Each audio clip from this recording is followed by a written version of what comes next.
வணக்கம் குட்டீஸ்களே. இன்று அன்பான யானை, எல்லி மற்றும் ஒரு மாயமான தூங்கும் காடு பற்றிய அழகான கதையை கேட்கப் போகிறோம்.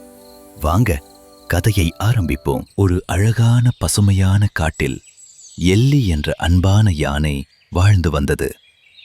எல்லிக்கு காட்டைச் சுற்றி பார்ப்பதும் தன் நண்பர்களுடன் விளையாடுவதும் மிகவும் பிடிக்கும். ஒரு மாலை நேரத்தில் எல்லி ஒரு வித்தியாசமான விஷயத்தை கவனித்தது. காடு முழுவதும் மிகவும் அமைதியாக இருந்தது. பறவைகள் பாடவே இல்லை, குரங்குகள் விளையாடவே இல்லை. மெல்ல வீசும் காற்றின் சத்தம் மட்டுமே கேட்டது. எல்லி மெதுவாக காட்டின் உள்ளே நடந்து சென்றது. அங்கே ஒரு மரத்தின் கீழே ரிக்கி என்ற முயல் ஆழ்ந்த தூக்கத்தில் இருந்தது.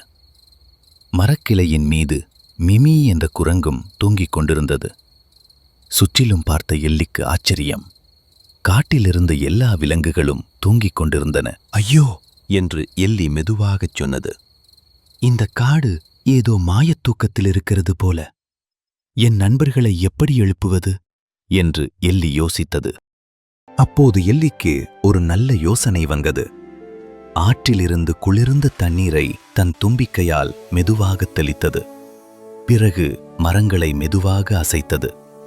மர இலைகள் சலசலவென்று ஆட ஆரம்பித்தன. கொஞ்சம் கொஞ்சமாக விலங்குகள் கண் விழிக்க ஆரம்பித்தன. ரிக்கி முயல் தன் நீண்ட காதுகளை நீட்டி சோம்பல் முறித்தது. மிமி குரங்கு தன் கண்களை துடைத்துக் கொண்டு எழுந்தது. பறவைகள் மீண்டும் இனிமையாக பாட ஆரம்பித்தன. சிறிது நேரத்தில் காடு மீண்டும் மகிழ்ச்சியான சத்தங்களால் நிறைந்தது. நன்றி எல்லி என்று எல்லா நண்பர்களும் மகிழ்ச்சியுடன் சொன்னார்கள்.